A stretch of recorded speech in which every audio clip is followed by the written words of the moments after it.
सुरना कही निज विपत्ति सब सुनी, मन किन्हीं विचार, शंभु विरोध न कुशल मोही, बेहसी कहे असमार।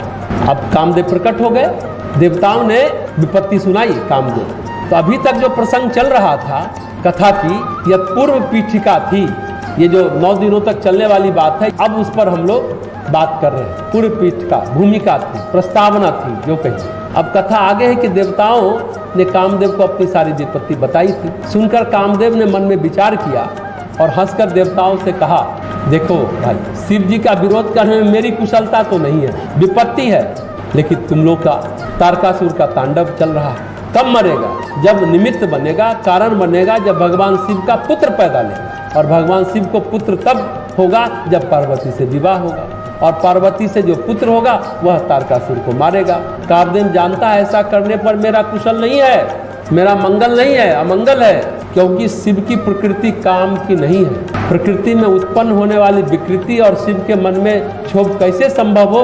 वो तो समाधि में बैठे हैं। शिव की समाधि और शिव का तृतीय नेत्र शिव की इच्छा से ही खुलते हैं। उनकी समाधि और उनका तृतीय नेत्र उनकी इच्छा से ही खुलते हैं। शिव की इच्छा से ही बंद होते हैं और शिव की इच्छा से ही खुलते हैं। ये पुराण कथा कहती है, शिव का तृतीय नेत्र खुल गया और उससे जो अग्नि निकली तो अपना उद्देश्य पूरा करके ही रुकती है।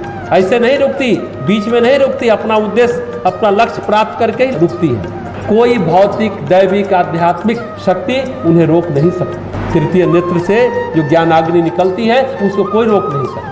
उनकी समाधि को भी कोई भंग नहीं कर सकता और कामदेव तो बिल्कुल ही नहीं कर सकता। समाधि भंग करने के लिए शास्त्रों में तरीके बताए गए हैं। उनमें से एक प्रबल तरीका है जो सुरक्षित तरीका भी है, कामदेव वाला तरीका नहीं।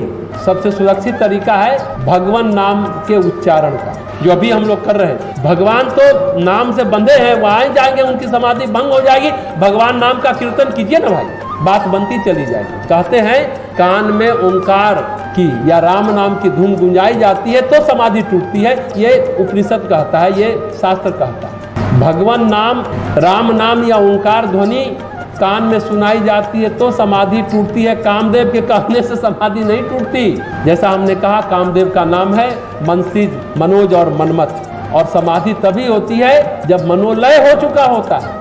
उसके पहले समाधि घटित नहीं होती है। मनोलय पर ही समाधि होती है। मनोलय का मतलब मन लीन हो चुका होता है, चित्त में, आत्मा में विलीन हो चुका है। मन होगा तब ना मन से उत्पन्न होने वाला पैदा होगा। अब मन का होना आवश्यक है किसी के जन्म होने के लिए। जन्म के लिए मन का होना आवश्यक है, इस बात को ध्यान से सोचेंगे। और यहाँ मन तो समाधि में लीन है, तो कामदेव वहाँ उपजेगा कैसे? मथेगा किसको? विक्षोभ कहाँ पैदा होगा? महत्वपूर्ण बात है। इसलिए कामदेव कहते हैं कि शिव की समाधि भंग करना बहुत कठिन है, असंभव है, और इसकी भी है, खतरा भी है। ऋषियों की समाधि भंग करना थोड़ा आसान है, क्योंकि उनका मन पूरा लीन नहीं होता है।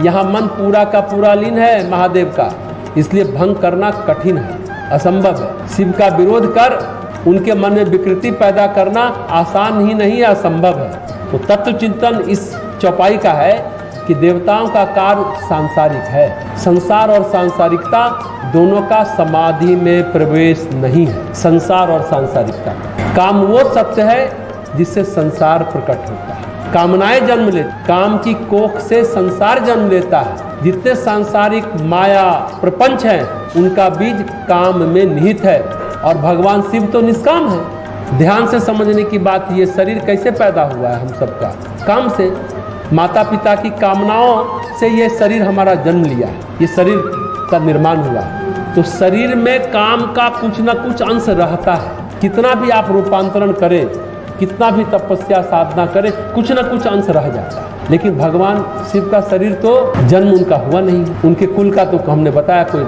नाम पता था पता है नहीं भगवान शिव का।